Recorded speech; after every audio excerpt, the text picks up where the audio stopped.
Prasetyo. Selamat malam Pak Kasat. Malam, Mas. Ya, Pak Teguh, ini bagaimana proses hukum terhadap sang ayah ini? Ya, jadi perlu kami sampaikan bahwa sedang kami lakukan upaya-upaya terhadap terduga pelaku tersebut.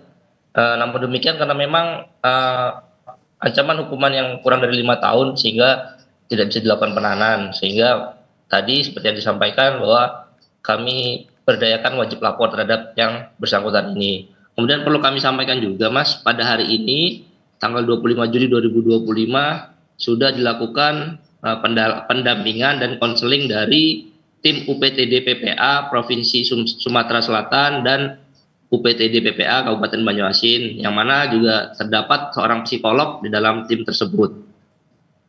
Baik, terhadap sang anak ya Pak di pendampingan ini? Ya betul, terhadap sang anak, yang mana hasilnya ada beberapa poin yang disampaikan oleh tim UPTD ini bahwa anak merupakan anak yang tergolong pintar dengan rasa ingin tahu yang tinggi. Kemudian yang kedua, klasifikasi deskriptif IQ anak ini tersebut dengan nilai 110, dan termasuk dia tingkatan tinggi di atas rata-rata. Kemudian tidak ditemukan adanya trauma, tanda-tanda trauma pada anak tersebut. Baik, berarti Pak Teguh, ini sejak kapan kalau dari pendalaman yang polisi lakukan, pelaku ini tega merantai anaknya? Jadi dari keterangan pelaku dan ibu korban bahwa sudah 3 kali diingatkan. Jadi 3 kali peringatan apabila mungkin nakal atau melakukan sesuatu yang di luar, dia akan dirantai oleh orang tuanya. Namun setelah peringatan yang ketiga, yang keempatnya baru dilakukan. Sebelum itu juga ibu korban juga sempat mengatakan kepada si ayah bahwa jangan sampai dirantai, takutnya nanti ada tetangga yang melihat. Dan betul, setelah peringatan yang ketiga selesai, keempat dirantai oleh bapaknya.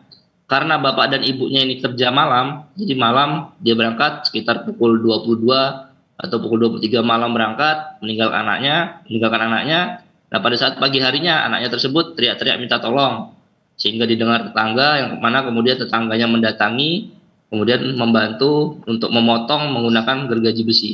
Baik, berarti dirantai dari malam ke pagi begitu ya Pak ya? Ya betul, dari malam ke pagi. Oh, terus mereka lupa atau seperti apa Pak sehingga tidak membuka rantai? Mereka Ya, kerja saja memang, begitu melupakan anaknya di rumah? Jadi memang orang tuanya ini kembali pada saat paginya. Jadi kerjanya memang dari malam hingga pagi. Jadi ketika pagi pulang, melihat anaknya sudah lepas, ditanyakan kepada anaknya siapa yang melepas. Kemudian disampaikan bahwa yang melepas adalah tetangganya. Baik, polisi melakukan pendalaman, siapa saja yang diperiksa setidaknya sebagai saksi ini Pak di peristiwa ini? Jadi yang saksi yang kami lakukan pemeriksaan, ibu korban, kemudian saksi yang pertama mendengar bahwa si anak minta tolong, kemudian saksi yang menolong anak yang menggergaji, dan kemudian nantinya juga dari Kades kemarin juga sudah kita minta keterangan. Baik, sang anak sendiri keterangannya seperti apa? Memang baru 1 kali dia dirantai atau seperti apa Pak? Ya, keterangan dari si anak baru 1 kali.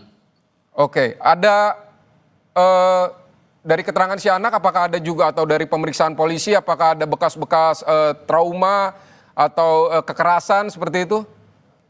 Kalau dari hasil pemeriksaan kami untuk saat ini belum ditemukan tanda-tanda kekerasan atau bekas luka, namun tetap kami dalami lebih lanjut.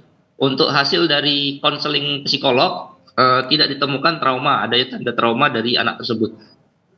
Baik Pak, selain kesal karena tingkah laku yang hiperaktif ini ya, apakah memang polisi menemukan motif lain misalnya dari pelaku? Untuk saat ini belum. Baik, ini kronologinya ini seperti apa Pak sampai akhirnya warga melaporkan kasus ini ke polisi Pak? Ya, jadi pada malam harinya kan tadi dirantai oleh orang tuanya. Kemudian sekitar jam 7 pagi si anak ini teriak-teriak minta tolong. Kemudian yang mana pada saat anak-anak ini teriak minta tolong, kemudian datanglah 2 orang warga yang mendengar. Setelah didatangi, nah dia melihat bahwa terdapat anak dirantai, yang akhirnya kemudian mengambil gergaji besi untuk dipotong. Nah setelah dari situ warga melaporkan kejadian tersebut ke Polsek Rambutan, polsek terdekat, yang mana kemudian akhirnya dari pihak polsek datang untuk mengamankan ayah korban. Demikian. Baik, terima kasih Pak Kasat Reskrim Polres Banyuasin AKP Teguh Prasetyo untuk informasinya saat ini di Kompas Malam. Ya, terima kasih Mas. Baik, Saudara.